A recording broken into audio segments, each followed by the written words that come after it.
Well, well, well, it's all coming out now. After giving this gobbledygook word salad of a speech at the Women of Vision Awards.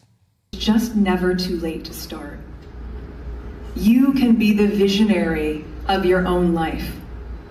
You can charter a path in which what you repeat in your daily acts of service, in kindness, in advocacy, in grace, and in fairness, that those become the very things that are recognized by the next wave of women, both young and old.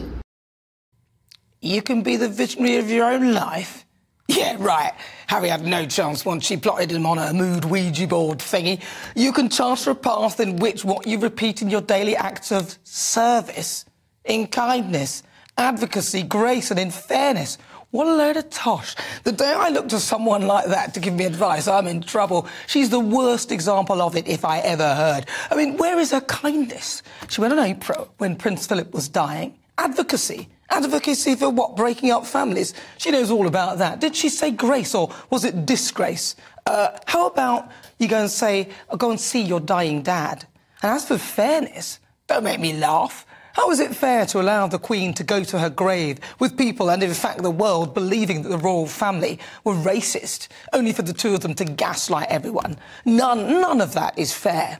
She goes on to say, who will join the movement and make our movement into an equitable world? Doesn't even make any sense. It's nonsensical, said in a soft voice to make it sound convincing. Claptrap.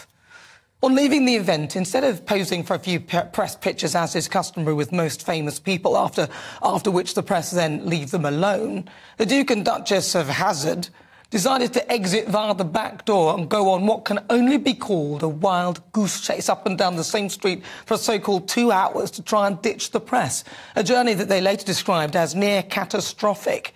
The spokesperson said, being a public figure comes to the level of interest from the public. It should never come at the cost of anyone's safety. However, eyewitnesses are confirming what I suspected all along. The real catastrophe would have more potentially likely been created by their own security driving badly. Why on earth would you drive up and down the wrong side of the same stretch of road repeatedly if you're trying to escape? Which, if eyewitness reports are to be believed, is what they did. Even the mayor of New York seemed to be struggling to believe their version of events. I would find it hard to believe that there was a 2-hour high-speed chase. That would be, I find it hard to believe. But although, to be fair to the couple, they never actually mentioned the words high speed.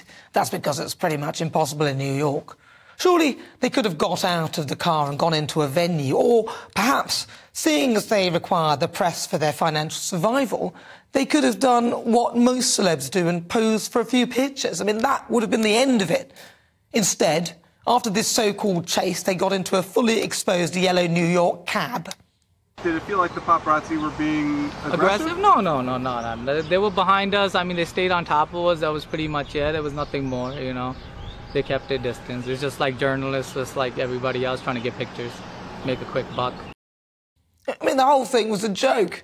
And if we are to draw parallels to what happened to Diana, which it seemed Harry was alluding to in one of the things that he said, then yes, her accident was caused by bad driving that wasn't helped by mainly the French paparazzi, by the way. But a driver was also drunk. I mean, it seems the British press aren't all that bad, are they? And that's not allowed here. Is Harry going to blame the British press, who he hates? They did attempt to put on their litigious hat and demand that Backward, the US picture agency involved in the near-catastrophic car chase, to hand over the images of them when... and this was the response that they met. In America, as I'm sure you know, property belongs to the owner of it.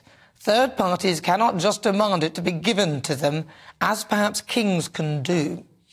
They went on to say, perhaps you should sit down with your client and advise them that it's English rules of royal prerogative to demand that the citizenry hand over their property to the Crown were rejected by this country long ago. We stand by our founding fathers. Well, that's the polite way of putting it. I'm afraid the Americans aren't buying their hogwash either.